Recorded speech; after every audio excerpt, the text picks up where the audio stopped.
I'm the director of the Transborder Institute here at the University of San Diego, and it's my pleasure to welcome you here to the Joan B. Kroc School of Peace Studies at the University of San Diego. The Transborder Institute is one of the 3 units of the new school, including the master's program in peace and justice, as well as the Institute of Peace and Justice, which is our sister institute here at the school.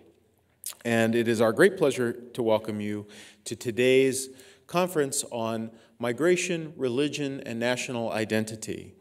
I want to pause here because I did not do this last night, and I meant to. I want to thank, first of all of you for being here, especially our panelists and our distinguished speakers. I also want to take a moment just to recognize the very hard work that our staff put into the organization of this conference, and recognize Emily Lawrence, Moraima Jimenez. They've been really fantastic as our conference coordinators. There's Moraima coming in now. Thank you, Moraima. Of course, all of our TBI staff, Charles Pope and Claudia. I also want to take Claudia Ornelas, I want to take a moment to also draw your attention to the fantastic exhibit that we have of portraits of day laborers located in the atrium, or in the rotunda here. Please take note of that if you have a chance sometime today. It's a fantastic exposition that was generated by Amy Glasser. It's her senior project at Pitzer College in Claremont, California. She went out and began doing some work with day laborers in her community and wanted to figure out a way to memorialize and capture the experience of these immigrants in our region. And they're fantastic, and it reminds me of sort of Dorothy Lang kind of work, for those of you who remember some of the old Depression-era photographs that she put together. A fascinating look at the experience of the people we're talking about today. Last evening, we heard a really wonderful inaugural presentation for the conference by Dr. Aristide Zolberg, who gave us a fantastic summary and analysis of the key themes of this conference by tracing the long history of migration and integration of the people of different religious faiths, Catholics, Jews, Muslims, as they have come here to the United States in 3 successive waves of migration over the course of the 19th and 20th centuries and into the present. Dr. Zolberg spoke very eloquently about the interplay of migration, religion, and national identity, and especially the way that religious faiths were Americanized, and how the processes of Americanization and the reshaping of their religions also shaped the identities of immigrants themselves. As I noted last evening, we have a particular interest in these kinds of issues here at the University of San Diego, in part because ours is a U.S.-based Catholic university, and because it is located here on the U.S.-Mexico border. Our institution was created precisely because of the kinds of concerns that Dr. Aristide talked about last evening, the intense antipathy that existed in American society towards Catholics, and the need to develop institutions that could nurture and foster a new generation of immigrants. Being here on the border as the only U.S.-based Catholic university located in near proximity to the border, the University of San Diego has a truly unique opportunity to address a wide range of urgent topics that play out on a daily basis right in our front yard, issues that reflect the broad range of challenges that we face today in our global economy. Here at the border, as I mentioned last evening, we deal with issues like international trade, regional integration, international security and the rule of law, public health and sustainability of the environment, all of these things as part of our daily bread. Cross-border migration and the integration of new immigrants is one of the key themes and one of the key issues that consistently comes to the forefront here in our region and at the national level. Today's conference gives us a great opportunity to delve deeper into the underlying issues that confront us in an unprecedented era of global migration, and how the complex issues of religious faith and national identity tie into the processes of cultural integration for new immigrant people. Throughout history, religious experience has shaped the exodus, migration, and movement of peoples in very significant ways. The making of the modern world hinged very critically on this process and movement of peoples, and especially the tensions between them. Today, as I noted last evening, there are roughly 200 million people, about 3% of the world's population, residing outside of their home countries, with roughly 20% of the world's migrants living here in the United States, representing about 1 in 10 people in our country. Nearly half of those immigrants are from a single source country, Mexico. This fact has triggered hot debate over the question of whether new immigration is desirable and how long it will take for new immigrants to become a more integrated part of our society. In fact, the late Samuel Huntington, whom Dr. Aristide mentioned last evening, argued that the fact that these immigrants will bring with them cultural and religious traditions substantially different from those of our early Protestant founders represents a grave danger to U.S. national identity. He worried as well about the prospect of a reconquista, the fact that this happens to be a country so proximate to our own border, or actually proximate to our own border, meant that there might be some effort to try to steal back the land that we stole from them, which would be terrible, apparently. At the same time, other questions of religious faith also come into play in other ways in this current wave of global migration. In the wake of the September 11th terrorist attacks, a sharp increase in discrimination and hate crimes against Muslim immigrants illustrates that migrants of other religious faiths face similar challenges of acceptance and integration to the ones that they have always faced throughout their sometimes very tense and problematic integration into the melting pot of U.S. society. As Dr. Zollberg reminded us last night, the kinds of concerns and reactions to new immigrants are not new. Early 19th and 20th century immigration of Catholics, the Irish, the Italians, the Poles in particular, fueled nativist fears that these groups would fail to assimilate to U.S. culture, and that they might even conspire against U.S. interests in very negative ways. At the same time, concerns about Jewish immigrants led to exclusionary policies and tough battles to secularize our schools and other public institutions as a way of strengthening, actually, the vision of our founders in which we would live in a pluralistic religious society.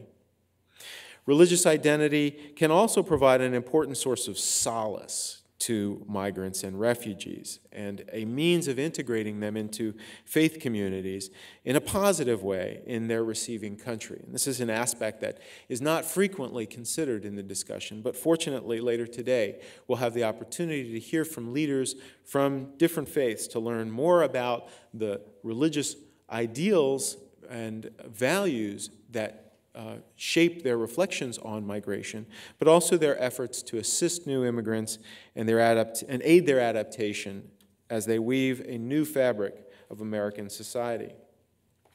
We start this morning's discussion with two very distinguished speakers who will give us, I think, a wonderful panorama of the complex issues and the trends that we've seen in terms of migration to the United States, but also in comparative perspective, to lay out a very nice dialogue for the rest of the day.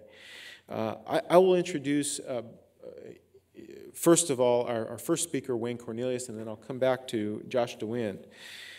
Dr. Cornelius is familiar to many of us here in San Diego because he comes to us from the University of California at San Diego and has been a prominent figure in issues related to migration, but also Mexico and the U.S.-Mexico relationship for many, many years. He's here with great appreciation from me because he was also one of my mentors when I studied at UCSD in the political science program there. As one of the the nation's leading experts on these issues, Dr. Cornelius has published more than 240 publications on this and other Mexico-related topics, a feat that I cannot begin to imagine as a young faculty member, just overwhelmingly impressive. He's also the... I won't repeat what he said. He is currently a distinguished professor of political science and the founding director of the Center for Comparative Immigration Studies at the University of California, San Diego, where he also holds the Theodore Gildred Chair in U.S.-Mexican relations. He's the founding director. He was also the founding director of the UCSD Center for U.S.-Mexican Studies. Formerly served as a professor of political science at MIT, and also has taught at both Harvard and Stanford University. Harvard and Princeton University. He had a student from Stanford University that I won't mention. A past president of the Latin American Studies Association and a PhD from Stanford University. He received his undergraduate and teaching has been recognized for major awards from MIT, UCSD, the American Political Science Association.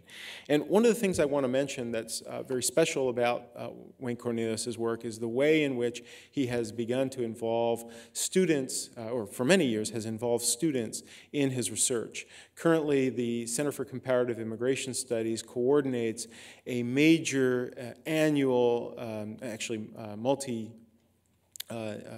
multiple times a year, a major initiative to study patterns of migration in comparative perspective and take students down to migrant-sending communities in Mexico, in various parts of the country, and provides wonderful opportunities for students to not only engage in research and become involved in research, but also to become scholars and publishers themselves. A number of the works that have grown out of the Center for Comparative Immigration Studies Migration Project have been published and widely disseminated and have begun to reshape much of our understanding of migration today. And so I've spoken for far too long, and I could still not say enough about the tremendous curriculum that Wayne has developed. So I will stop there and give Wayne the floor.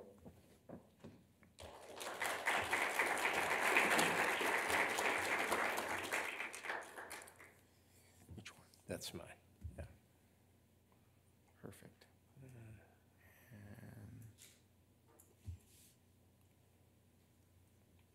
Full screen, and we're in business.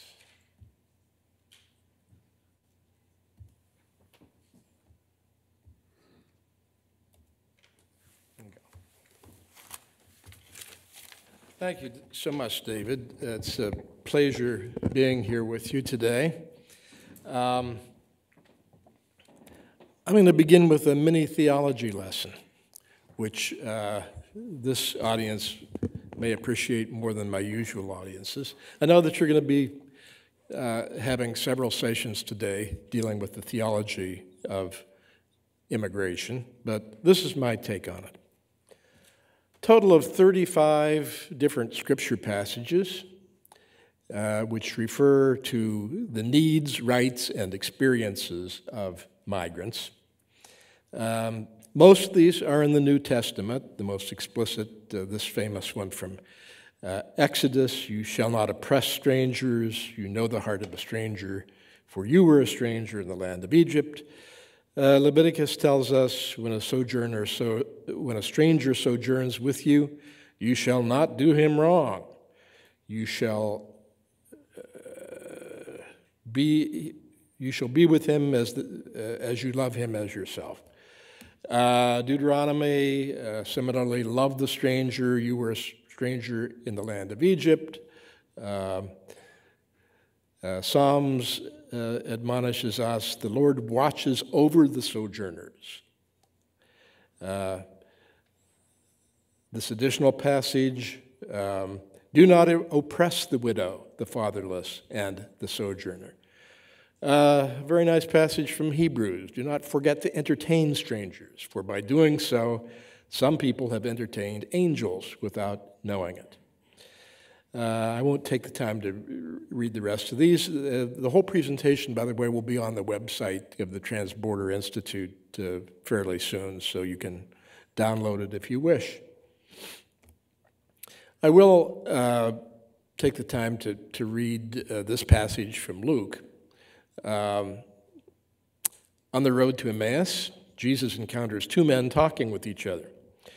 While they were talking and discussing, Jesus himself came near and went with them, but their eyes were kept from recognizing him. Then one of them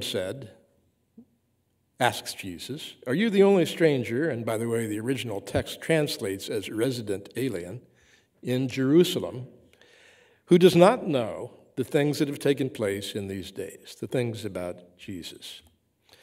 I'm an Episcopalian, and our presiding bishop preached on that text about a year ago when she visited us, and this is how she concluded her sermon.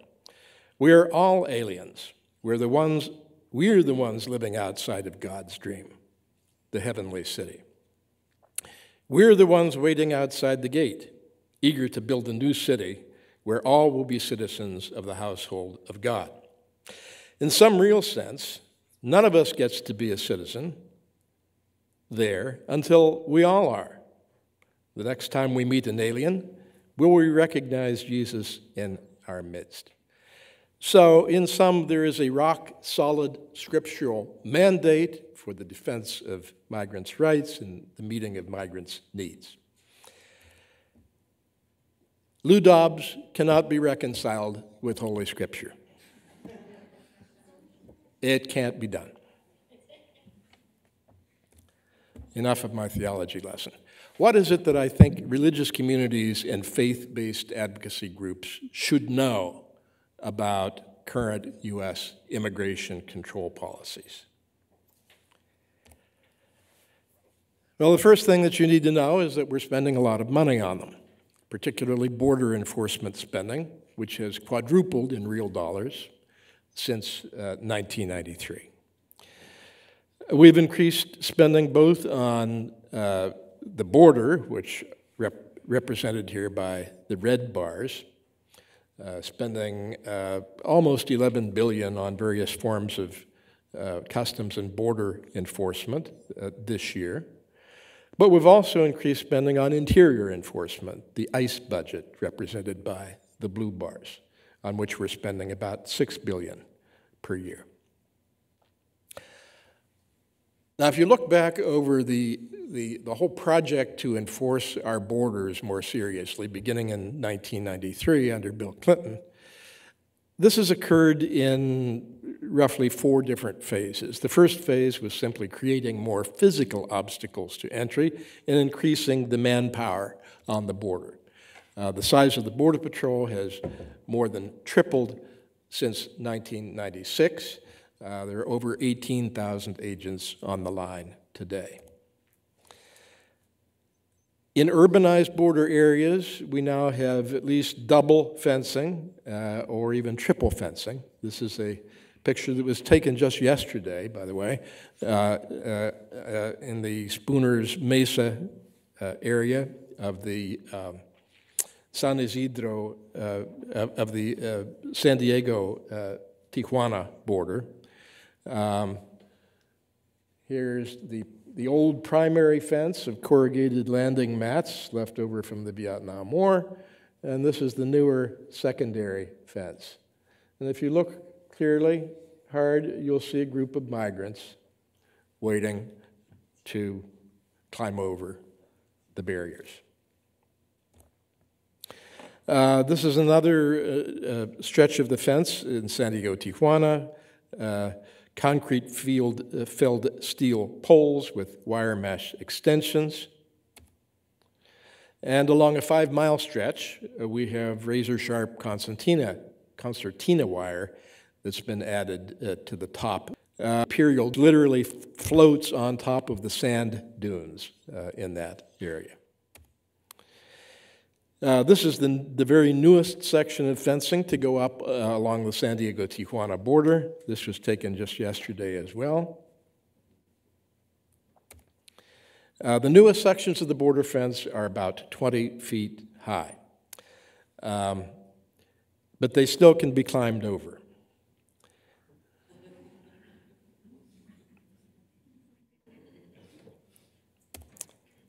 So here's the report card on how we've been doing with our project to seal the border, as the politicians like to say. Congress mandated back in 2006 that there be 670 new miles of fencing.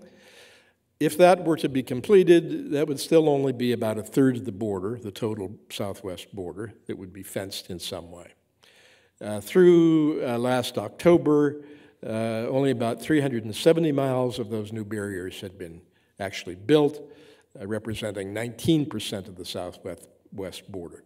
Cost of doing so depends on the area and the time at which the fencing was installed, but the cost has ranged between $3.9 million and $7.5 million per mile. This is what the entire border looks like. This is a satellite photo with the fencing that has been built superimposed on it. It's not too easy to see from this slide. Maybe this one easier. But there are, in fact, quite a number of gaps, even in this section of the fence from the Pacific Ocean out into New Mexico. There's nothing at all along this whole stretch of the Texas border. Of course, there is a natural barrier there, the Rio Grande River, which is swum across regularly. Even down here in the South Rio Grande Valley, it's a mixture of already built sections, the green sections, the yellow sections, which are under construction, and the red sections, which are only in the planning stage. The point is that even when the current plans are fully realized, there will still be numerous gaps in the border fence because of unfavorable topography and hydrology problems, Indian reservations, wildlife refuges, and so forth. We are far from having poured concrete from sea to shining sea, however much Representative Duncan Hunter would like. It's not going to happen. And that will, of course, continue to force migrants into increasingly remote and increasingly dangerous areas. The second phase of this whole project was the installation of remote video surveillance systems, which greatly enhanced the Border Patrol's surveillance capabilities, both at night and in the daytime. And the subsequent phase of the project has been the creation of a virtual fence, particularly along the Arizona-Mexico border. This area that you see here is slated to be the primary area, at least the initial area in which the electronic fence becomes a reality. The key elements of this project, for which Boeing is the primary contractor, is the construction of 1,800 high-tech towers equipped with all kinds of advanced surveillance and command and control communications gear. This is what it looked like. One of these towers that was built as a pilot project along the stretch of the Arizona border, it did not work. There were software and hardware problems that caused the project to be suspended. It's back on the drawing board, and phase 2, or the new iteration, is supposed to be under construction as of last month, in Arizona. The fourth phase of the project involves increasing the criminal penalties for illegal entry. The government's name for this is Operation Streamline, and it is supposedly a zero-tolerance policy under which all apprehended aliens are incarcerated for at least 2 weeks and formally prosecuted for deportation. It's in effect in only these 4 sectors of the border. Why is it not in effect from sea to shining sea? Because we don't have the capacity to implement it that way. There's a lack of capacity in the federal court system and also in the detention facilities available to immigration authorities.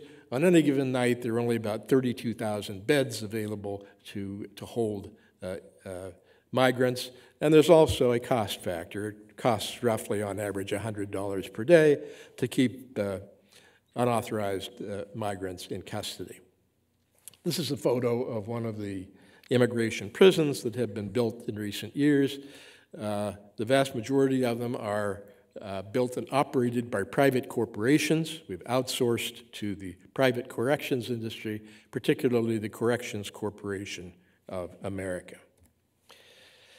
Well, does current U.S. immigration control policy actually deter potential migrants and prevent them from entering the country? That's a major research question that we ask each year in our field research program. David mentioned that this is an annual, year-long program based in my center that involves studying in great depth a small set of migrant-sending communities in Mexico, Jalisco, Yucatan, and Oaxaca, and the U.S. communities to which they are tied. These are the 3 primary sites in Jalisco, Oaxaca, and Yucatan.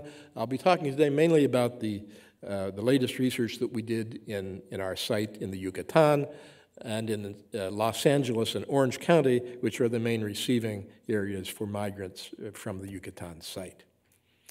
So this is the town that we studied. We've studied actually twice, 2006 and this year. Small town, an indigenous community, economy based on corn farming, honey production, and U.S. remittances. It's only in the first or the second generation of migration to the U.S. It's a relatively recent community of immigration, but even so, a quarter of the residents have had some experience in the United States. This is our field research team for this year, 35 students, including 7 from Mexican institutions. And the team did over 1,000 survey interviews and conducted more than 500 hours of in-depth life history interviews, which have been transcribed and will be used extensively in our report on the research. So here are some findings. We asked our respondents, how difficult or easy is it to evade the Border Patrol when you're crossing the border these days? As you can see, almost 2/3 of them told us that it was, in fact, very difficult to completely evade the Border Patrol.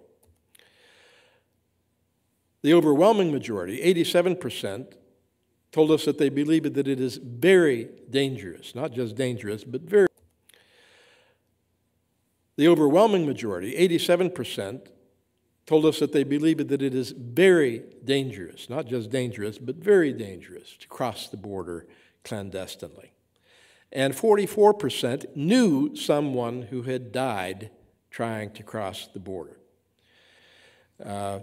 Maria de los Angeles Manzanero was one of them, a 46-year-old woman who died of hypothermia in the mountains of East San Diego County on President's Day 2 years ago. She's buried in the town cemetery. And this is a shrine built to her in the house of one of her daughters. She died actually trying to get to Los Angeles to reunify with her sons and daughters who now live in Los Angeles. All of the town cemeteries of the communities that we study have at least one victim of border crossings buried in that cemetery. Here's the grave site of a 17-year-old who died in the Arizona desert, is now buried in our research site in Jalisco.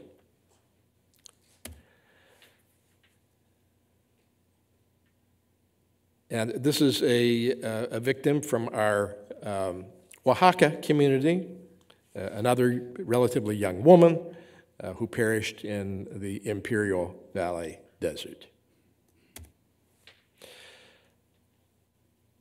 As you can see from this graph, migrant fatalities at the border have increased in tandem with the implementation of tougher border enforcement. We're now averaging between 300 and 400, some years up to 500 victims each year, and the total death toll, since we have usable data beginning in 1995, now exceeds 5,000. In fact, we have created the most lethal land border in the world. The U.S.-Mexico border, the fortified border, has actually killed 21 times more people than the Berlin Wall did in its 28 years of existence. But knowing that the border is dangerous to cross, and knowing about the difficulties of evading the Border Patrol, and actually knowing somebody who has perished, does not discourage potential migrants from coming to the U.S. These are the results of a model that we estimated based on our Yucatan data from this year.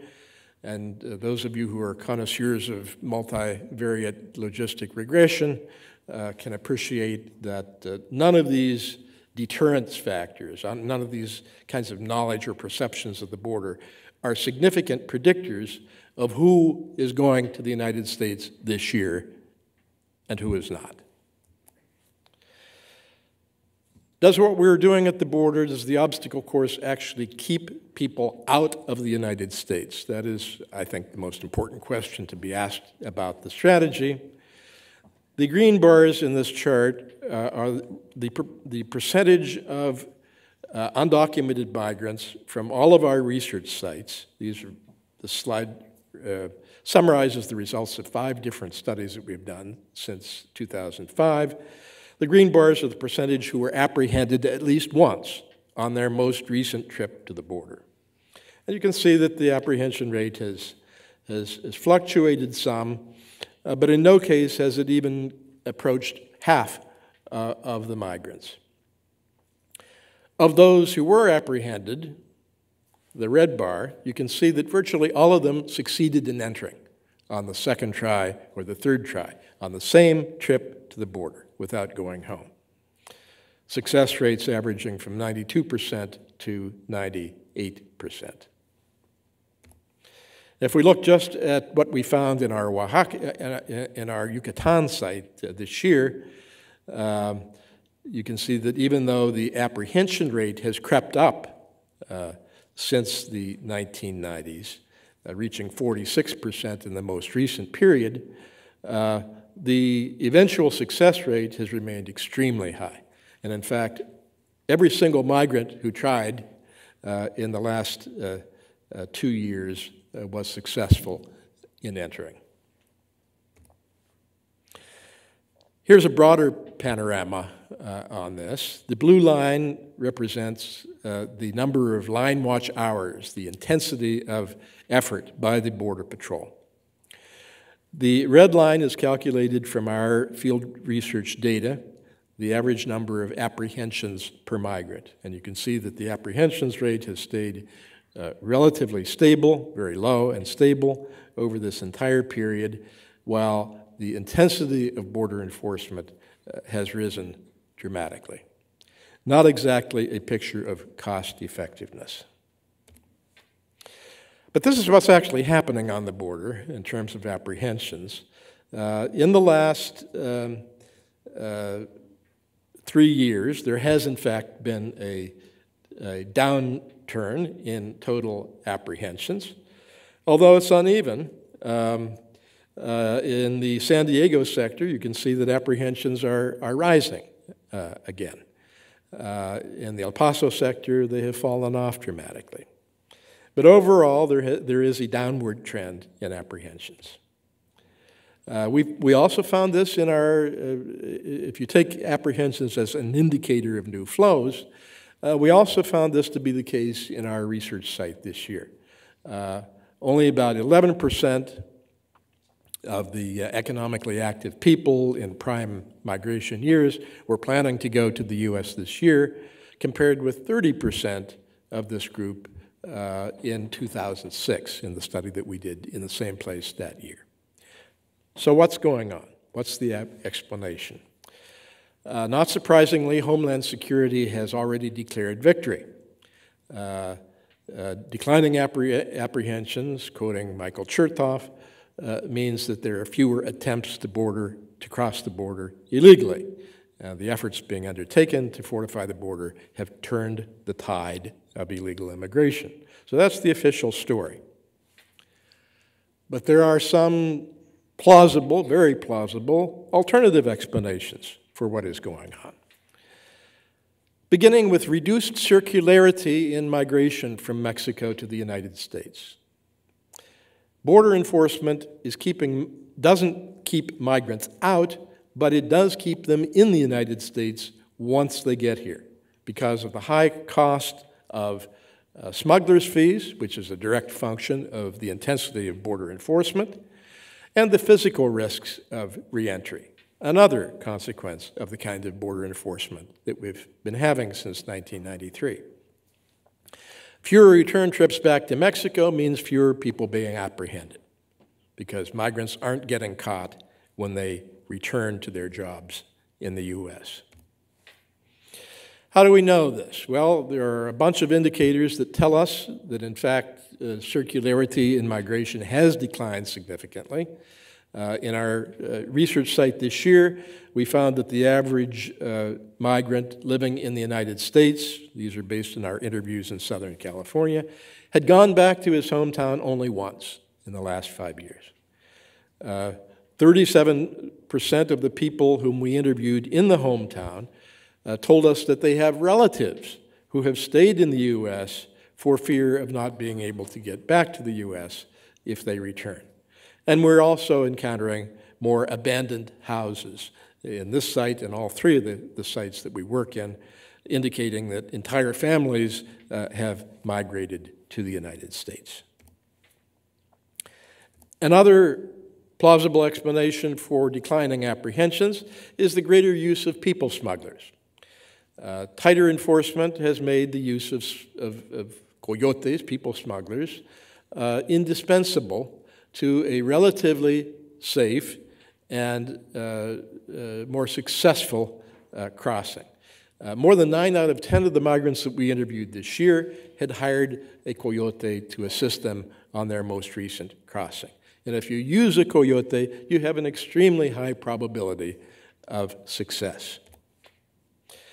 They are, of course, paying more for their coyotes. These are the data from our Yucateco sample. Before 2001, they were paying $861, and in the most recent period, they were paying upwards of $2,800. The going rate today is around $3,000, close to $3,000.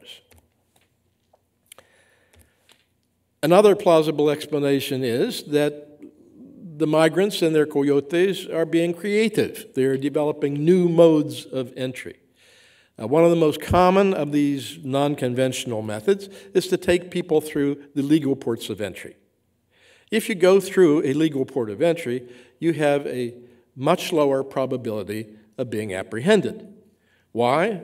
Because there is a torrent of humanity crossing the border. 224 million crossings a year made through legal ports of entry on the U.S.-Mexico border. In fact, we found that 28% of the undocumented Yucatecos whom we interviewed this year had come through a legal port of entry on their most recent trip to the U.S. Over half of them hidden in vehicles, and 39% using false documents or borrowed documents. There are also even more unconventional modes of entry that have developed. There is a brisk maritime traffic in undocumented immigrants that has sprung up within the last couple of years. Maritime smuggling is up 300% since October of 2007, according to ICE and Coast Guard statistics. Dozens of smugglers' boats have been intercepted or found washed ashore on the beaches of San Diego County in the last year and a half. These are boats that were discovered on a beach that is 3 blocks from where I live, in Del Mar. And a final explanation is simply less demand for migrant labor in the United States. We are in a severe recession. The U.S. economy, particularly the construction sector, is very depressed, so the jobs magnet has been diminished. Also, the economic crisis in this country is inducing more migrants who are already here to stay put because they have a high sense of employment insecurity. What's been going on in sectors of the economy in which migrants are well represented is well known. Pay particular attention to the construction sector, which has been imploding in terms of employment really since 2006. So the construction decline began well before the officially declared recession. Unemployment among Mexican immigrants has always been greater than the total U.S. unemployment rate, but it's been particularly great in this most recent recession. We asked our respondents this year, is it more difficult to find a job in the United States today than it was a year ago? And 9 out of 10 told us that yes, in fact, it is more difficult. Over 50% of them had their working hours reduced. Overtime is gone. Even regular working hours are being cut. This is the long-term view, however. The blue bars represent officially declared economic recessions. The red line is the estimated percentage of recent undocumented migrants in the U.S. labor force. What this tells us is that undocumented migration is mostly a jobs story. It responds to changing U.S. labor market conditions. Surprise. We have steep increases in the flow of undocumented migrants in the late expansion phases of the U.S. business cycle and significant decreases in the flow during economic downturns. The economic crisis in this country has also reduced the potential of the capacity of potential migrants to go to this country. U.S. relatives have much less disposable income because of their cut in working time. And that's very significant because 70% of the migrants that we interviewed this year had gotten the money to hire a coyote from their U.S.-based friends or relatives. So this is really cutting into the capacity of U.S. relatives to finance the migration of their dependents. How is interior enforcement affecting the immigrant communities? We've seen a significant increase in various types of interior enforcement in recent years. Anti-immigrant groups call this the attrition through enforcement approach. I call it the immiseration approach. Basically, it means trying to induce undocumented migrants to go home by making it more difficult for them to live in this country, to find employment, to get housing, creating a sense of fear, confiscating their vehicles, and so forth. We asked this question of our interviewees this year. What are the things that most worry a person who is living in the United States without documents? Going to the hospital, going shopping, taking your kids to school, going to work, driving a car, using public transportation, and just walking in the streets. And here are the results. A lot of migrants worrying about a lot of things, particularly walking in the street, getting to work, driving a car, and going to the hospital or a community clinic. Significant portions of our sample worry continually about all of those things. They do have to be worried that an encounter with the local police is the first step on the road to deportation. Local police activity in collaboration with the Border Patrol has increased sharply in recent years. In fact, almost a quarter of our respondents this year told us that they had been stopped by police and questioned about their immigration status in the last 12 months. That compares with 17% of a national sample of Latino immigrants interviewed by the Pew Hispanic Center also this year. This is the map of local police collaboration with the Border Patrol. The orange dots represent agreements, policies that limit the ability of local police to enforce immigration laws. The black dots are 287G agreements, formal agreements between Homeland Security, the Justice Department, and local police departments to empower local police to enforce immigration laws. And you can see that there are a lot more black dots than there are orange dots. This program may be reined in by the Obama administration. It's gotten a lot of negative press. So there may be less of this in the future, but right now there's a significant capability for local police to enforce immigration laws, and it is affecting the lives of undocumented immigrants. What about worksite raids? We all know that there's been a lot more worksite enforcement also in the last few years. In fact, 8% of our respondents this year had actually witnessed a workplace raid. Almost 18% had a relative or friend who had been arrested in a worksite raid. But look how it affects or does not affect migration behavior. Only about 14% of those who had experienced a raid, well, only 9.5% of those who had experienced a raid, let me try this again. Those who had not experienced a raid, almost 10% of them said that they were going to migrate to the United States this year.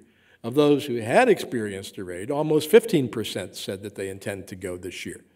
So the deterrent effect is not here. In fact, the effect is in the opposite direction.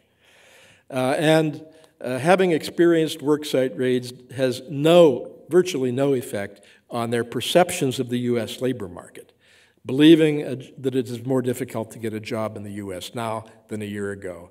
The percentages are virtually identical between those who had experienced raids and those who had not. Well, is there a better way? I'm out of time, but let me just telegraphically summarize the key elements of what would be my ideal policy alternative.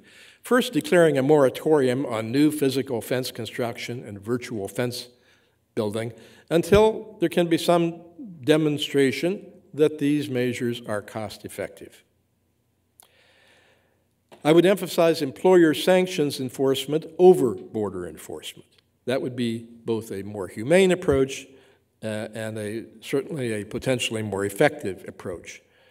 But what kind of worksite enforcement? Auditing employers' hiring records rather than the kind of worksite raids that we have seen in recent years that only have the effect of punishing workers while employers escape most penalties. A broad legalization has to be part of the mix with very few restrictions on eligibility. Fixing the legal immigration system is key to fixing the overall problem, creating more legal entries opportunities for new migrants through both the creation of transition visas, a new type of temporary visa that would have an assured path to permanent residence if the holder so chose, and large increases in permanent resident visas exempting Mexican nationals from some of the high-demand visa ceilings, which is the only way to meaningfully reduce backlogs. This is the part of the problem that I do not see the Obama administration talking seriously about doing, at least yet. Broad legalization, changes in worksite enforcement, but there hasn't been any brave talk about doing the things that have to be done to fix the legal immigration system, without which we are simply ensuring a continued significant flow of undocumented migration. And finally, I would seriously pursue the developmental approach, create alternatives to immigration through targeted development projects in migrant-sending areas. And these are the key elements, I think, of a developmental approach to controlling immigration. I won't take the time to read them. You can read them for yourselves. I do think that this is potentially the most effective and certainly the most durable way to reduce future Mexico to U.S. migration flows. It has to be done the right way, and it has to involve a broad, cooperative effort involving both governments, public and corporate foundations, NGOs, and multilateral lending institutions. Sometimes politicians give lip service to this approach, but it has never really seriously been on the table for discussion between Mexico and the United States. Finally, most fundamentally, why do existing policies fail? Here's some direct testimony from one of our interviewees from Oaxaca in last year's study. The Border Patrol told me the first time, if we apprehend you a second time, we're going to put you in jail for 2 weeks. Operation Streamline. If we apprehend you a third time, it's going to be a month. The fourth time, 3 months. You could be in jail for up to a year. I told them, well, I just have to cross. They asked me if I was sure. Maybe you should just go home, they said. But I have to cross, I told them. No matter what, the majority of us Mexicans are going to keep trying. And this interviewee, a 24-year-old mother from Oaxaca, interviewed by us shortly after she entered the United States successfully, having been caught 6 times by the Border Patrol in the month before she finally succeeded. So existing policies fail most fundamentally because they underestimate the human spirit. They underestimate the tenacity of determined economic migrants. Thank you so much.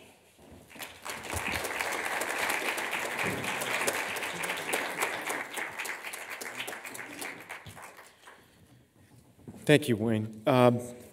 We're going to, because we got a late start this morning, we're going to extend this session by about 30 minutes so that we can have time for Josh DeWitt's remarks, but also a little bit of Q&A. And we'll adjust the program accordingly. I want to introduce our next speaker. Josh DeWitt is one of the leading scholars on religion and migration, and comes to us from the migration program of the Social Sciences Research Council, which he's directed since its inception in 1994. The program has organized interdisciplinary research, working groups, conferences, summer institutes, and research fellowship competitions related to a wide variety of migration topics, including religion, citizenship, race and ethnicity, transnationalism, gender, diaspora politics, forced migration, and development. His own work has focused on themes related not only to religion and migration in America, with the publication of a recent book on that topic last year, published by New York University Press, titled Immigration and Religion, Comparative and Historical Perspective, but also work on migration and development within and across borders, published also last year by the International Organization for Migration. Earlier, his work titled Rethinking Migration was empirical and theoretical perspectives, was edited in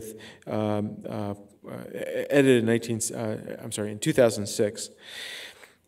Josh DeWin received his PhD from the Department of Anthropology at Columbia University in 1977, and from 1989 to 2000, he served as professor of anthropology at Hunter College at the City University of New York, where he initiated the college's program on human rights and directed its Latin American and Caribbean Studies program.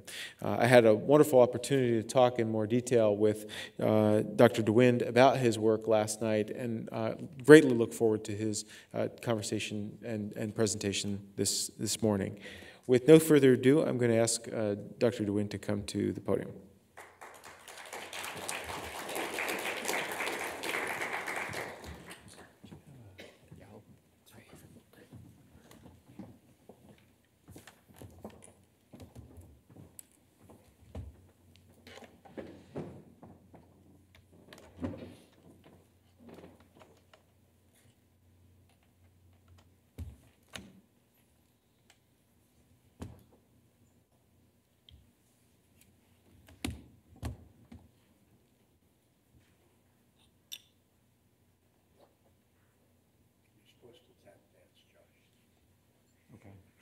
As soon as the music starts. That's the other one. There. Oh, that's good. Okay.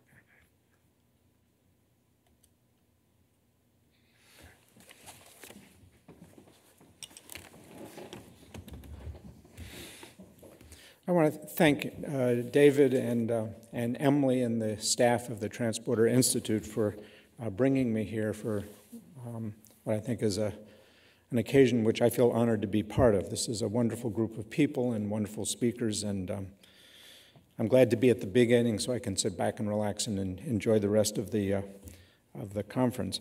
I'm going to switch gears from Wayne's talk, where he was very concrete and had really interesting graphs and data and pictures to illustrate them.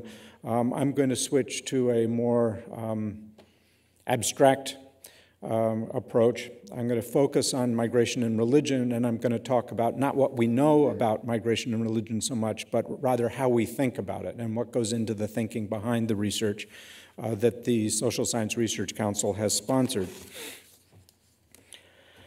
And the topic is looking or thinking about interdisciplinary perspectives and looking at questions of difference and similarity in the ways in which immigrant religious groups adapt to the United States and adapt to living in other nations. Studies of migration and religion and their relation with one another have been interdisciplinary undertakings, but what is significant, or what insights result from combining different disciplinary and field perspectives may not be quite so clear. Why is interdisciplinarity important? I address the question from the perspective of having been a staff member at the Social Science Research Council for 15 years now. The council was created in 1926 specifically for the purpose of promoting interdisciplinary research. And it's been my role to structure and organize rather than to implement research. Thus my focus on the analytical and conceptual approaches to study rather than the actual findings. I'll illustrate what I see to be the contribution of interdisciplinary approaches to understanding relations between migration and religion by describing the intellectual organization of two projects. The first is one that David just mentioned. It produced a book called Immigration and Religion in America, Historical and Comparative Perspectives, and just came out the end of last year. And the second is a project on the religious lives of migrant minorities, which has just finished a 18-month phase of research, and some 20, well, depending on how you count it, there may be 20 or 22 project members, all of whom are partaking in the collaborative writing of the results of that research. I'm going to describe different ways in which migration and religion researchers involved in these projects have conceived of and analyzed the relationships between migration or between migrants and their religions. In organizing both projects, we drew upon migration and religion scholars from various disciplines, whose practitioners do not normally collaborate with one another. These scholars were drawn particularly from history, sociology, anthropology, and religion. Interdisciplinary approaches structured each of the projects differently, ending up with what I think are strikingly different outcomes in terms of analytic focus. The first project emphasized differences between migrant religious groups, and the second has emphasized similarities in the everyday religious lives of individuals. So let me talk about the first project. I'll go to the second and then have some concluding remarks. The first project on immigration and religion in America, Historical and Comparative Perspectives, began as part of a larger set of activities of the Social Science Research Council's migration program in gaining insight into contemporary American experiences with migration through comparisons with the past, very much like Ari Zolberg's talk last night looking at discrimination against Catholics in the 19th century and what Muslims face today in the United States. Together, well, let me wait. The goal of historical comparisons was to connect past and present views of the United States as a nation of immigrants. When we began, scholars of migration and religion were generally not collaborating very much with one another, and they tended to work in isolated specialization with regard to focusing the research on particular groups, on topics or different geographies, different locations in the United States or elsewhere. And our project was designed to bring these scholars together into a collaborative analysis of their research. So it wasn't a new research project so much as taking advantage of research that had already been completed in different topics, areas, and different disciplines. The organization of the project was led by a sociologist of migration studies and by a historian of American religion, an interdisciplinary pairing to begin with. Together, we all recruited pairs of migration and religion scholars, each to focus on 8 different migrant religious groups. 4 of the groups were from the past, 4 of the groups were contemporary immigrants. Thus, each comparison was set up so as to include a group from the past and a group from the present. So Italians in the past, Mexicans in the present, Japanese in the past, Koreans in the present, and so on. Those are the immigrant groups that we chose. We chose different religious affiliations that the groups were connected with. And finally, we used those pairings to begin to identify patterns of religious adaptation to coming to the United States.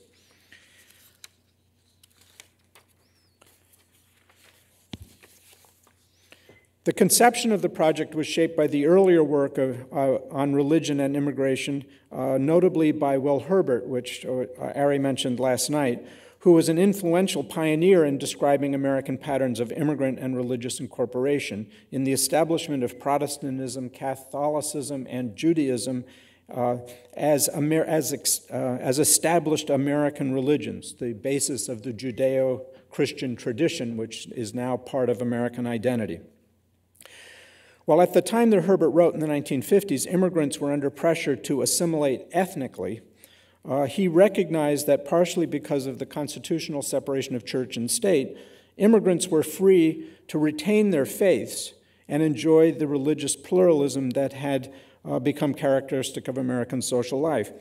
But Herbert's work has been criticized for omitting adequate consideration of racial ethnic minorities whose experiences of discrimination resulted in distinct experiences of social and religious exclusion and alternative patterns of adaptation and integration.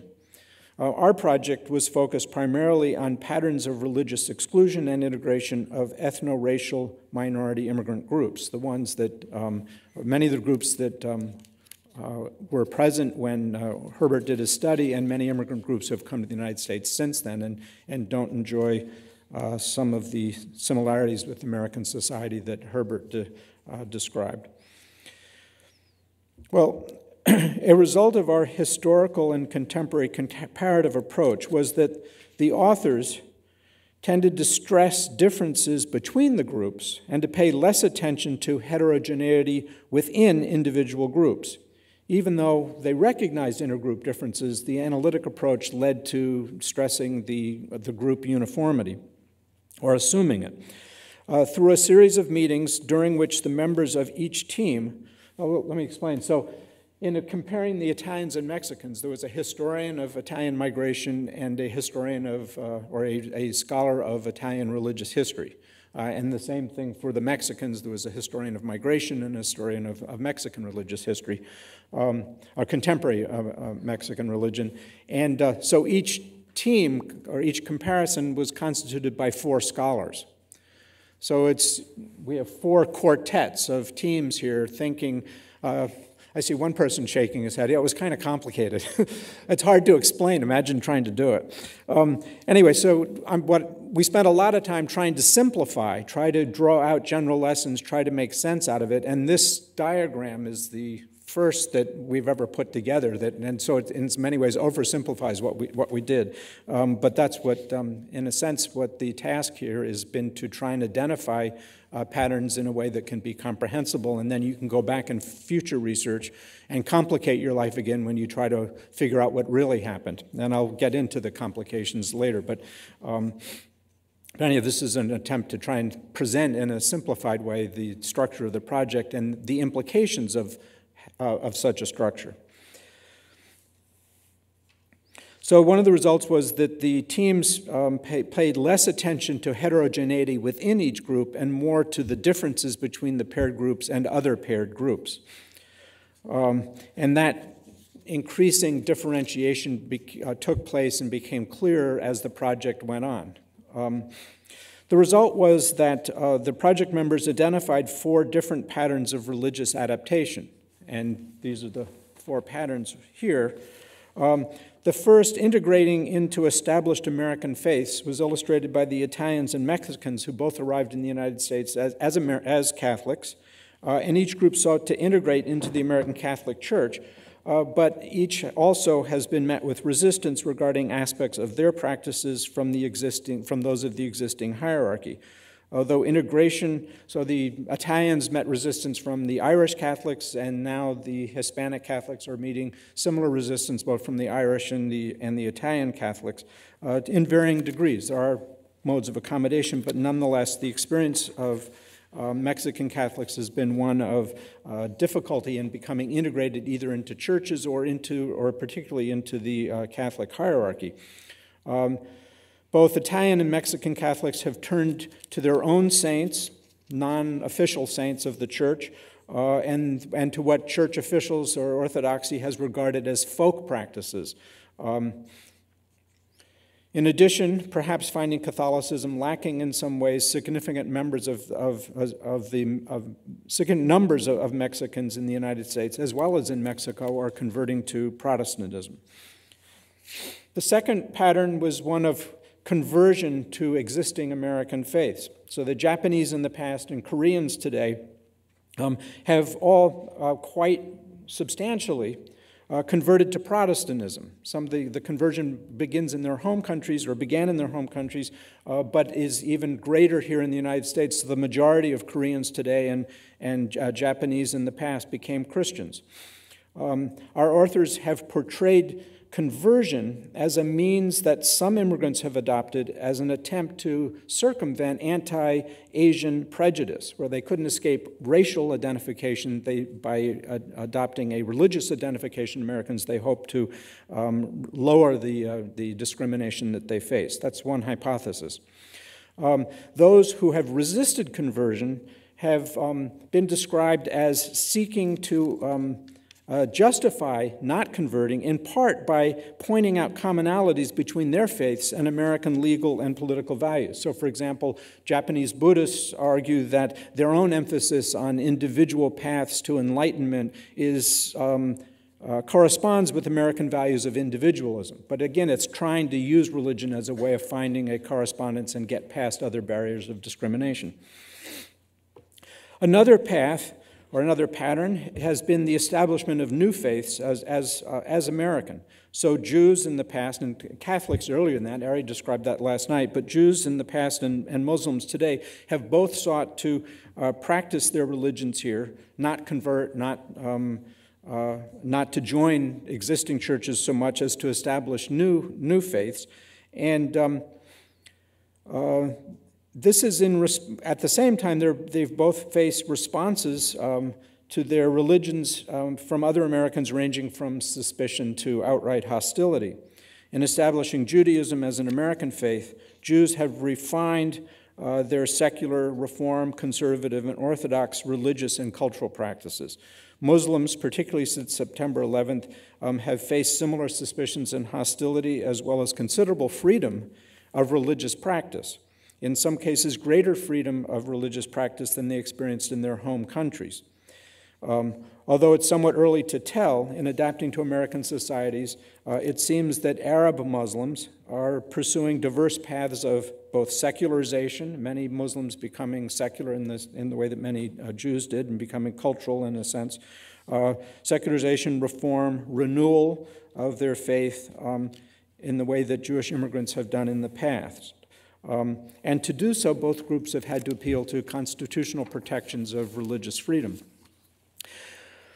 Finally, incorporating American faiths. This is a pattern which is, I guess, of all the four, the one which I'm least happy with in trying to identify, or maybe the problem is that the experiences of African Americans migrating from the South to the North and of Haitians migrating to the United States are not really as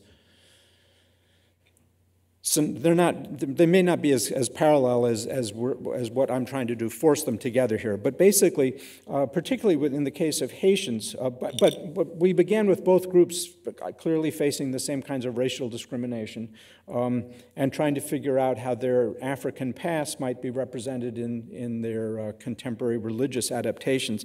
It doesn't really, well, anyway, whether it works or not, we can talk about. But in both cases, one response to migration has been to diversify. That was one word we used. And I've tried this time to use the term of incorporating American faiths. Both have experimented and explored American faiths, but without giving up their past faiths. And this is most striking in the case of Haitians who, while continuing to practice voodoo and Catholicism, have now also begun to practice Protestant Christianity, particularly Pentecostalism or evangelism. And what they've done is use the spirits of Christianity as part of their pantheon of spirits, and so they now practice three faiths instead of just one or two in the past. African Americans did a similar kind of experimentation with exploring new religious organizations and faiths, perhaps not quite so divergent or different from their previous experiences. And I'm not quite sure that's the same process, but it's something to consider. Anyway, the use of group comparisons to identify patterns of religious adaptation raises questions about what causes migrant religious groups to adopt one pattern or another, which is a question that our book does not attempt to really answer. But part of the explanation, and the case studies suggest, should be found in differences and similarities of ethno-racial and religious discrimination or openness on the part of other Americans. In other words, it's the national context that often shapes what kind of adaptations a migrant group will choose.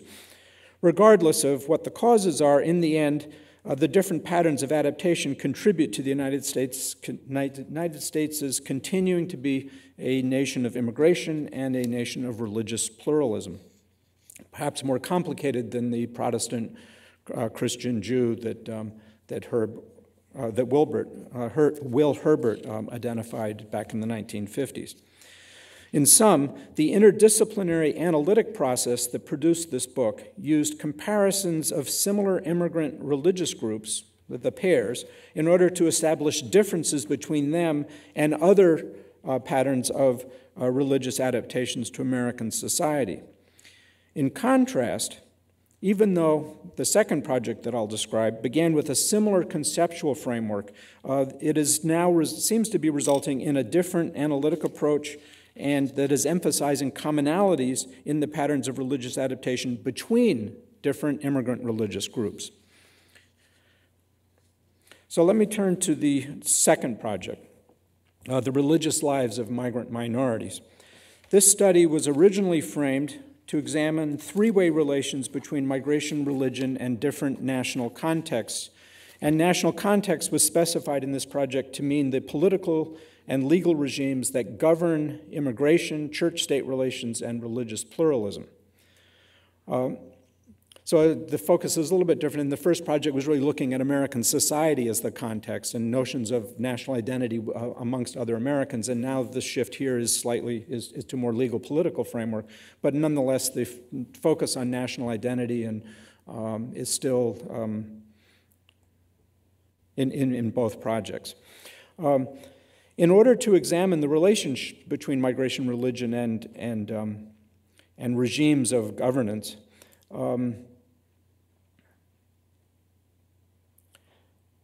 the project was planned to undertake research in 3 countries. So it's it's a nationally comparative project, including Great Britain and 2 of their ex-colonies, South Africa and Malaysia. Through the British Empire, each of these countries has had long and related, if somewhat different, experiences with immigration and religious pluralism. Although Great Britain adopted Anglicanism as the official national religion, it has protected religious pluralism introduced through immigration. In contrast, Malaysia has also adopted a national religion, Islam, but in practice, if not always in law, the government favors Malay Muslims over other ethnic and religious groups, whether they are citizens or immigrants. And finally, South Africa, following a period of favoring white and Christian immigration during the period of apartheid, has since officially adopted policies of religious and ethno-racial pluralism, but the government is currently under great political pressure from some members of the once disfavored black majority to restrict immigration in favor of citizens. Unlike the project on American immigration and religion, this one began with the assumption that by focusing, like the project on American immigration, this one began by focusing on similar religions and immigrant groups in each country. Differences in patterns of adaptation, it was thought, would reflect differences in each country's mode of governing immigration, religion, and pluralism. But the categorical approach to immigrant and religious groups that was perhaps successful in the American case began to break down during the research. So in the conceptual phase, it was very similar, but in the actual implementation of research, it was complicated by 2 factors. First was the dissimilarity between groups in each country, and the second, the adoption of a research method that focused on the biographies of individual migrants. So here's try to make a similar schema, but here are the countries in which the research took place, the groups, the immigrant groups in each country that the researchers focused on, and the religious affiliations of those groups. And then the question was, how do we get to understanding patterns of adaptation of these groups? Well, the result of this complicated schema here, and I will explain how, has been that the cross-national comparisons have ended up focusing thematically across rather than between migrant religious groups and focused on common adaptive processes of individual migrants. Practical limitations of the researchers' expertise and differences between migrant and religious groups in each country seem to restrict, to some extent, the possibility of cross-national comparisons based on group identities. For example, the Malaysian team felt that within Malaysia it was imperative to understand and research the immigration of Chinese Buddhists. While in the British and South African teams were either unable or didn't have groups that they could investigate in those countries. Similarly, while Nigerian Pentecostals had immigrated to both the United Kingdom and South Africa, they were not to be found in Malaysia. So it wasn't possible to do the kinds of group and ethnic and religious comparisons, strictly speaking, although there were many similarities.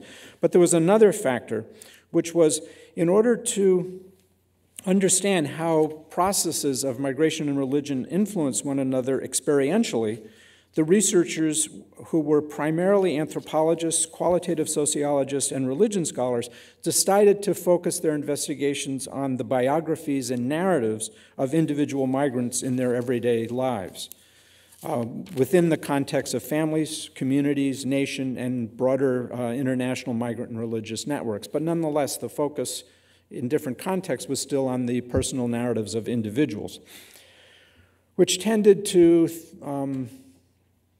complicate at best, but also mean that categorical identities in the cases of individuals often didn't make a whole lot of sense. Whether somebody identified as a Muslim made much less sense as whether they were influenced by the Tablighi Jamaat that was trying to purify Islam or whether they were part of some other sect. And so the broader categorical definitions weren't particularly helpful in understanding personal biographies. So gradually, through meetings of the project members that took place 4 times over 18 months of research, categorical distinctions between the adaptive patterns of religious and immigrant groups lost salience. And indeed, at one point, the use of religions, Islam or Christianity, as analytical categories was criticized as being an essentializing category that imposed meaning on the experiences of individuals rather than help to illuminate it. Similarities in the migrant religious experience of individuals began to gain prominence in the way in which the group thought about their research. And when the teams began to write up their findings at each site and then to plan how to make cross-country comparisons, 3 cross-national and cross-religious themes were identified as the means by which to illuminate the relations between migratory and religious processes and adaptation to new contexts.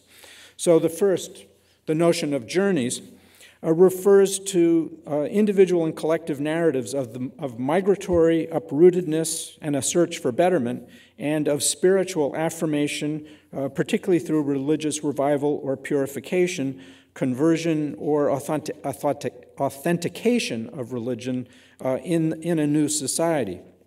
Well, the intention of this theme is to clarify how migration and adaptations to new societies challenge migrants' religious beliefs and practices, and how religion gives meaning to the social dislocations associated with migration and resettlement.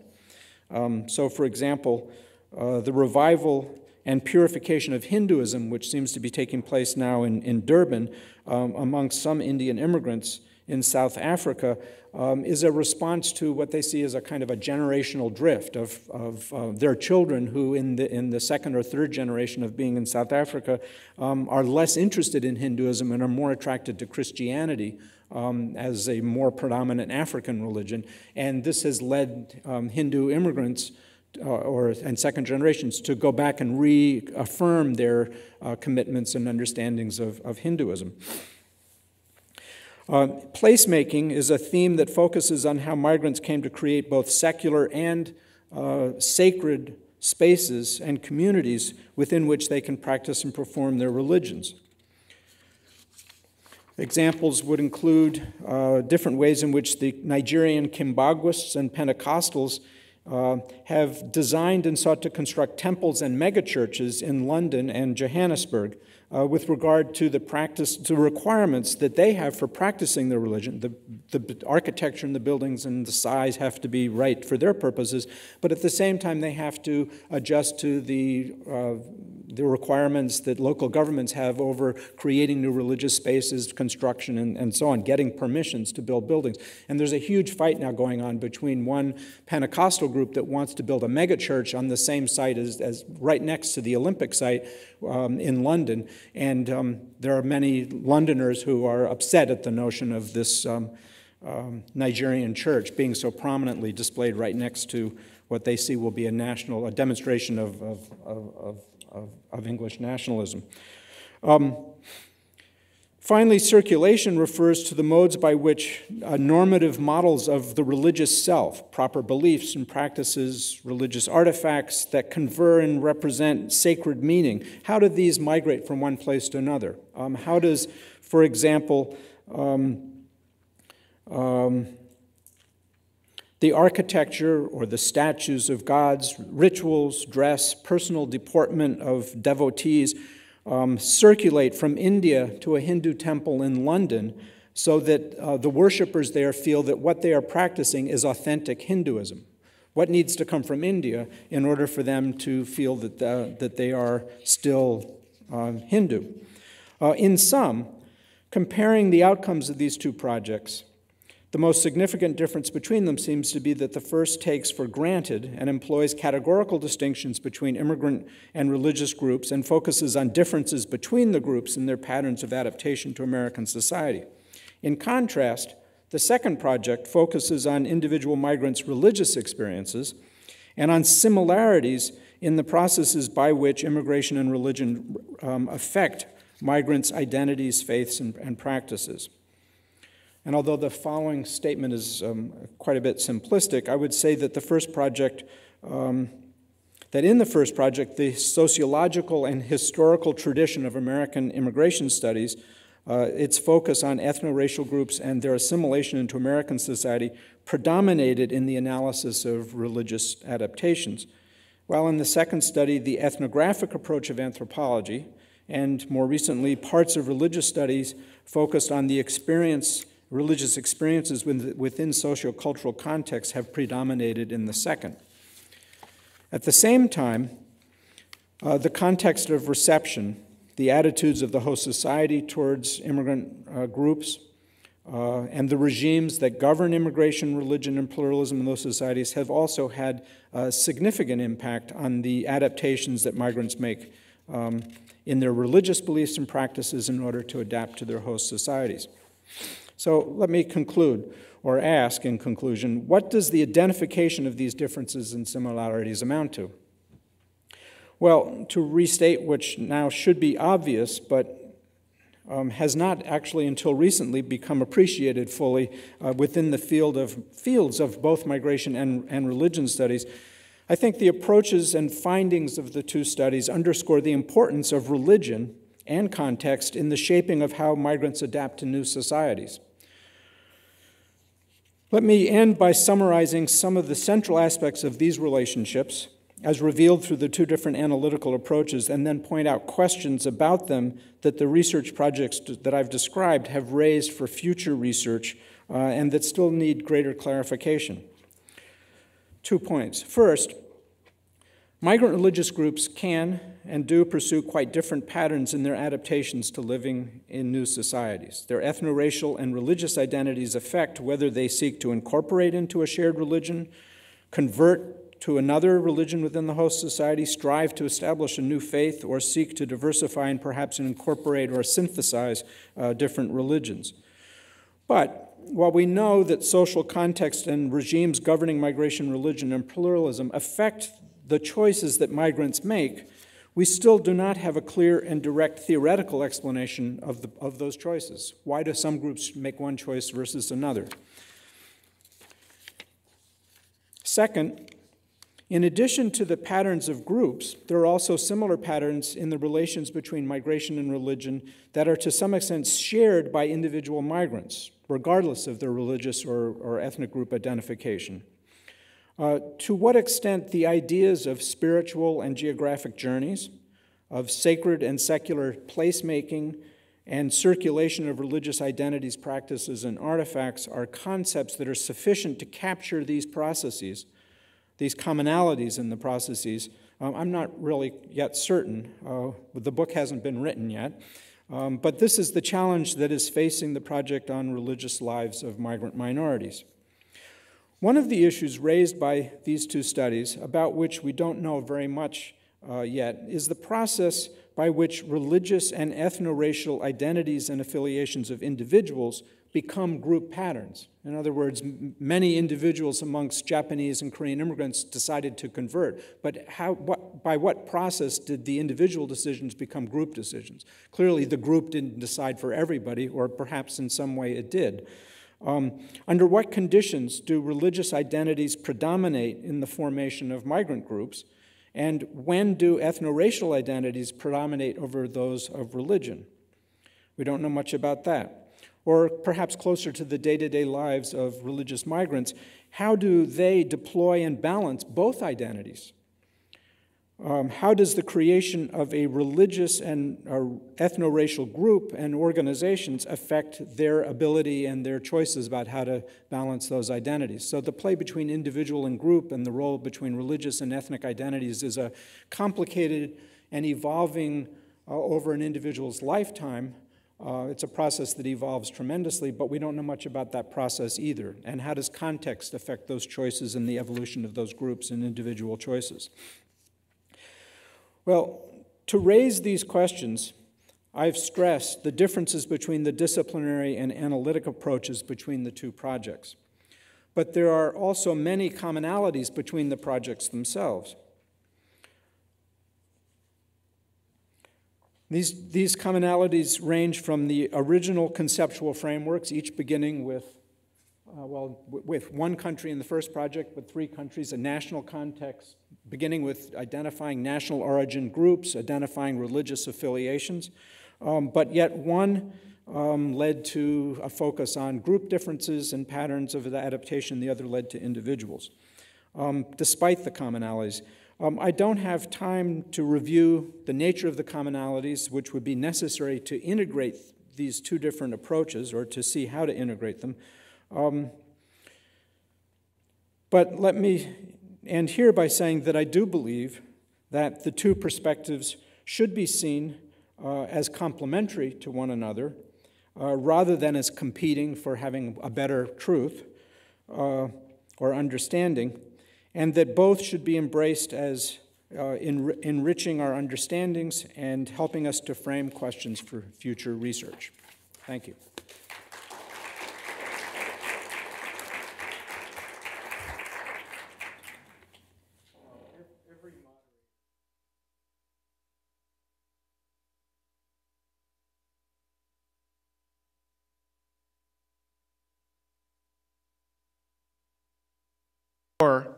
And enjoy the questions and discussion, and most importantly, the well-deserved coffee breaks that we've tried to structure in between.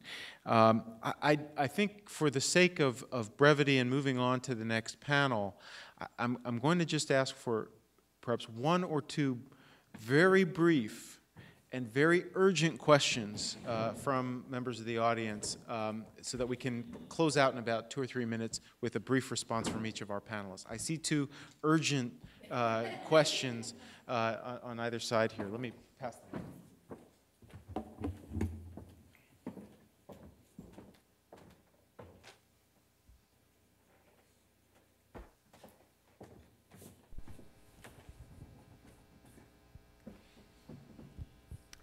I wanted to direct this to Dr. Cornelius. My question deals with, I know you've been in Washington on occasion trying to influence policy, and you gave us some policy recommendations at the end of your presentation. Are there particular points of leverage in Washington we should be paying attention to, or people or organizations where we could focus our efforts? to be able to pursue some of your recommendations? And we'll take the second one at the same time and allow them to prepare their responses.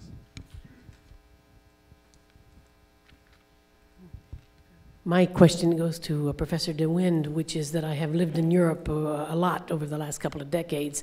And of course, in France in particular, also Italy, in all of the countries, they are experiencing a great surge of Muslim immigrants. And so the fight in secular France in particular is one in which the nation has to accommodate a very religiously vocal group versus its history of secularization. It's not really a question, it's just I raise it for interest's sake. That would be a hotbed of some place to study first, second, and third generation impact of religious identity as they encounter a staunchly secular environment. And so I just hope that that is part of your study in the future. And I think it is a more, as it were, it's on a higher boil than what you would find in England. That's not a question, really. Very brief responses from our panelists. Very brief indeed. Where do things stand? Now, basically, the administration is promising to begin a serious dialogue about these issues this year. There will be some proposals actually put on the table. Whether legislation is actually going to be introduced, that's more questionable. It's very unlikely that there's going to be a final vote on anything this year. One of the things that does seem to be on the front burner is establishing a so-called independent commission to regulate new immigration flows, both temporary visas and green cards. And I think that's a significant point of leverage. How is that so-called independent commission going to be created? What are the safeguards that it will in fact be both technically competent and independent of political pressures? So I think advocacy groups need to ask a lot of questions if this commission is in fact going to be determining future levels of legal immigration to the United States, whether temporary or long-term. It could be critically important to make sure that that is done well. I think that there's going to be a lot of discussion about legalization. The important point there is to make it as broad as possible to reduce the grounds for exclusion from eligibility. There's going to be a lot of pressure to expand the E-Verify system to make all employers obligated to verify the eligibility of job applicants for legal employment. I think the President himself favors that approach. Hopefully, if we have gotten them away from these pinprick worksite raids that create massive human rights violations, that will be a contribution in itself. I don't think we should leave them off the hook in terms of border enforcement. The tendency appears to be simply to accept what we have in place and even augment it through the virtual fence project. I would like to see independent groups putting pressure on this administration to seriously review what has been done, to seriously assess the unintended consequences, and to rethink the entire border enforcement strategy. I don't see that that's happening short term, but you need to keep up the pressure to ask probing questions about that part of the strategy. I would like to add to that question a little bit, but I know we're trying to keep it brief, but what role can migrants themselves play in keeping up that pressure? It seemed that the huge demonstrations, was it 2 years ago now almost, seemed to be a turning point, and I'm not sure that the turn has been fully made. But let me respond first to your statement a little bit, which is, I think you're right, that your observations that the relations between Muslims and their host societies in Europe is at a higher boiling point than here. And so from my perspective, well, how would you explain that? What's going on? One kind of explanation is that there's a difference in the immigrant groups that are there. So it's been pointed out that Muslims in Europe tend to be poor, less educated, more unfortunate, and more difficultly incorporated into the society. So it's in a way, it sort of puts the emphasis, or maybe even a blame, on the migrants themselves, compared to in the United States, where Muslims are more highly educated and integrate more easily into middle-class society. So there's less conflict based on certainly on their ethno-racial origins and so on.